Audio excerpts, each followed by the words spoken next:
Each time someone dies, people stand around talking about what his life meant. But while we're living, we never have time to discuss what we're doing with ourselves. We have no concept of planning or design, and we have no hope of fulfilling our ambitions. Welcome to the world, A.D. 2001. The plague of Judeo-Christianity has spread and infested the very relations between human beings and their own hope. We are alienated from our desire. We are alienated from our hope. As a result, we turn to lesser options and in resentment serve the machine that enslaves us. There is but one force that can save us from this terrible fate. This is the force of metal music. Behold, Mortem. The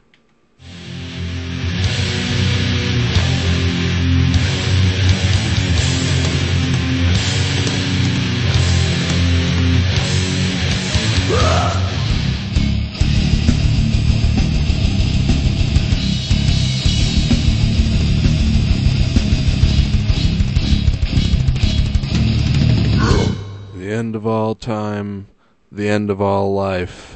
All purposelessness given place by our self-destruction, degeneracy, and autosodomy, the hallmarks of an intelligent species, not yet accepting its world and its negativity, and as a result cutting itself short before it can transcend the barriers of its own creation. Our desire into dust, our hope into ashes, our sperm into rocks. Calcified forever, humanity, the attempt that failed. This is a pessimistic DJ Goat on Radio KCUF. War in heaven, war on earth. This is the story of our evolution from the dark and primitive nature of our past to the dark and primitive nature of our future, in which we slay ourselves with the same old gags, yet still fail to laugh at the punchline, especially if it has an apocalyptic conclusion, as I do believe it will be. The glowing of America, the world of radiation, total eradication. It is the future of the human species. There is no cause for hope. No one here wants to save the world. It's all about ducking this great weight of guilt, fear, duty, obligation, and a hope for self that exists in this world. We are born under our own overbearing nature.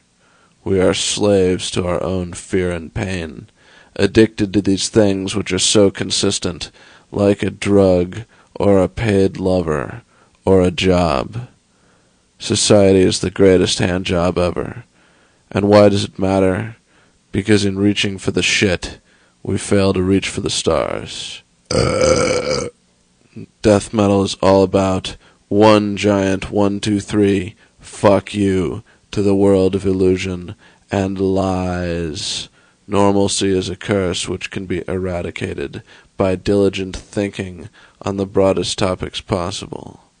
Conception of the broad leads to a conception of the individually small, and as such, a connection to the system as it is arranged between its granules, its texture, and its infrastructure. Drugs are not necessary, but they are fun. Hail Satan.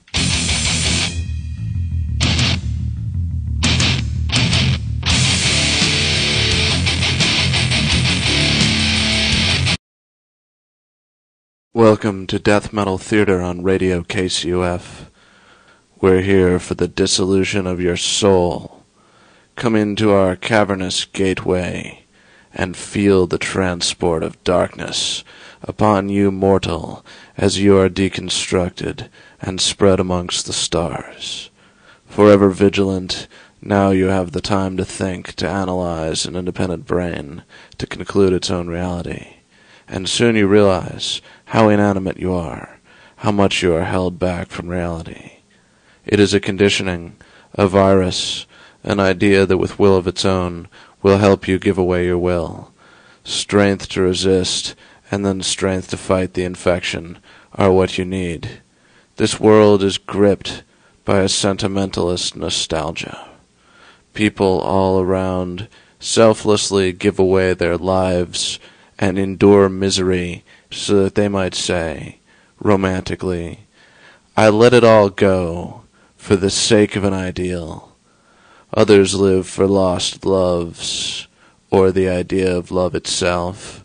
Others waste themselves in trying, only to decide they didn't care. Many die, and many, many more live death in a slavery they can't express. Death metal is a certain spirit. Few people appreciate what it stands for in the context of reality. But death metal is about action against regret. Death metal is about living. Self-definition is action, the route to a life defined by your own sculpture.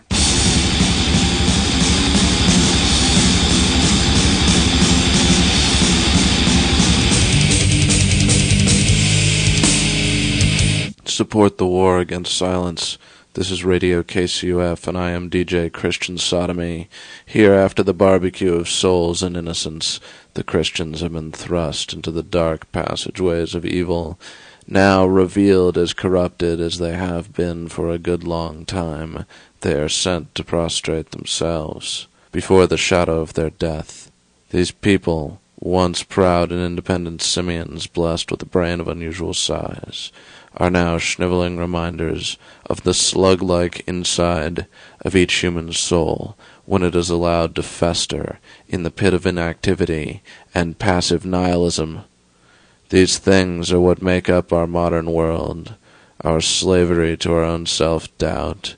We would basically rather be non-mortal creatures isolated in our own stench than we would like to be communicating creatures who must live at the extremities of their own consciousness.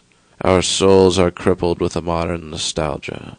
Our society, a division between the technological and the sentimentalist, brings with it a profound sense of regret, of giving up the self in favor of the system so that it may persevere when one is in fact simply a tool, compensated in a minimal interpretation of its contribution, used and thrown away, made into material by the same omnivorous presence which manifests itself in the consumption of all life. This nostalgia is based in a deep sentimental regret of the decision which had to be made, the selfless gift in order to placate need. But what this really meant was a condemnation of self, so as to help remove the question.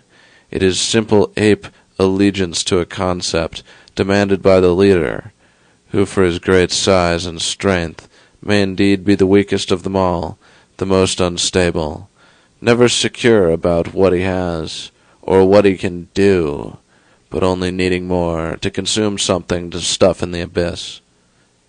As I've said before, and I'll say many other times, death metal, as a subset of art and a subset of the post-political understanding of information theory that allows us to dissect human behavior in a matrix of groups, must remove the thought process of easily giving oneself to a selfless slavery, and replace it with an affirmation of life which extends from within the self to beyond.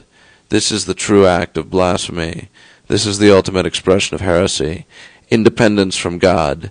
Thank you for listening to KCUF. When we grow, we spend time developing, but we never really find out what we are.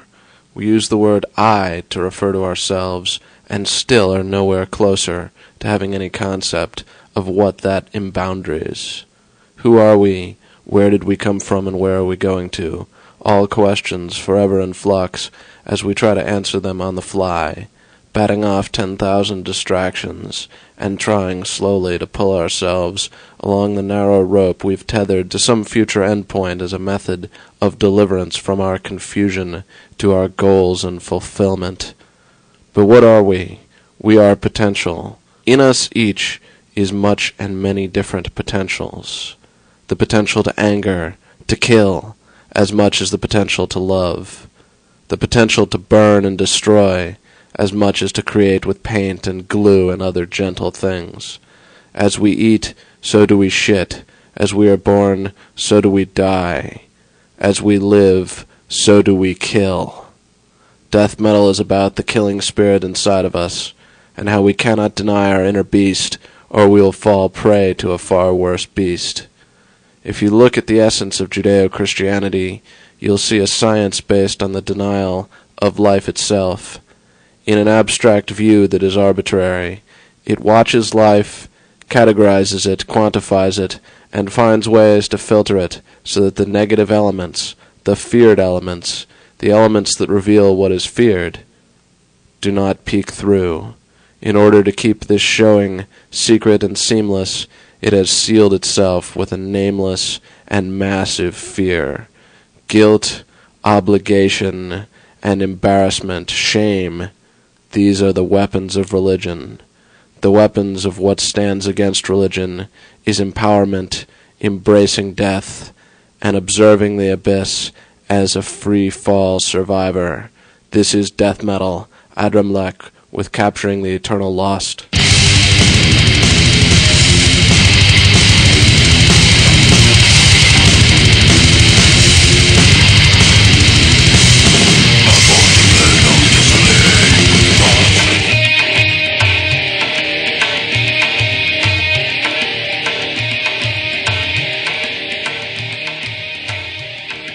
From Singapore, that was Rudra here on KCUF Radio, preceded by Cryptopsy, Cold Hate, Warm Blood. That tune was called War Religion.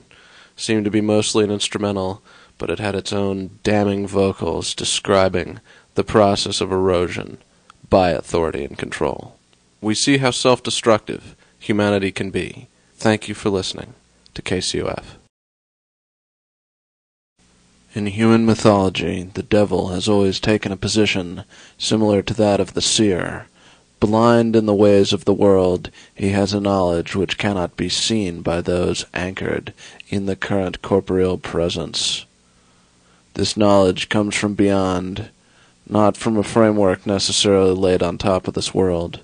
Not from a framework necessarily laid on top of this world, but from one embedded within it, invisible to the normal eye, concerned with its own mortality.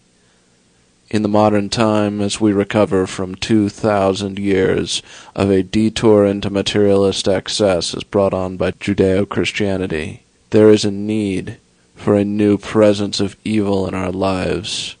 Like soap which breaks the bonds between grease and flesh, it is death, a form of winter, a killing, that breaks the bonds which hold us to an unreal expectation of life. Tonight's program here on KCUF Radio is death metal to sear your soul and set you free from an unnecessary addiction to immortality. Join us.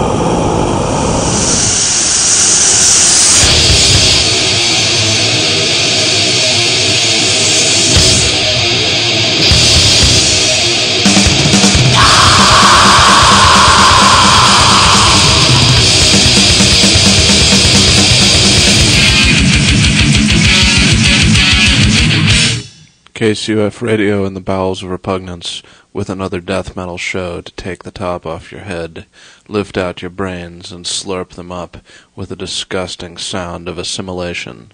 Similarly, culture molds all things into its own archetype of manufacturing, and thus they are made utterly the same, while given different faces to maintain a diverse product line. Of course.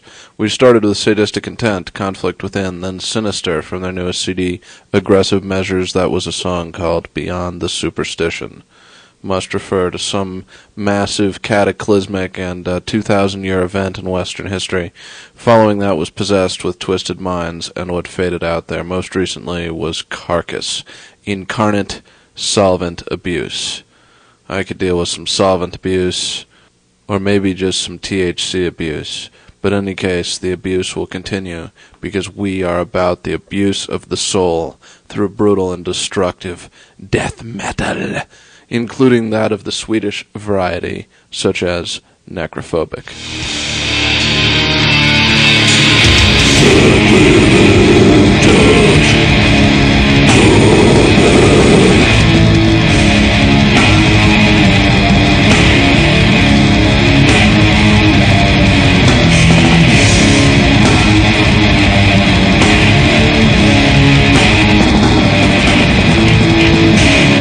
profanation from incantation, all about the inversion of the values of a god, and moving beyond even that desecration, to not care at all. The joy of blasphemy, when one is free of the object of that blasphemy. That was from their live album called A Tribute to the Goat, which I must say sounds like a very excellent idea to me. And that followed a necrophobic song called Unholy Prophecies from their album The Nocturnal Silence, which was sort of the second wave of Swedish death metal to unleash itself upon the world, bursting like a ripe boil of acid infection. In any case, this has been a KCUF radio broadcast. Thank you for tuning in.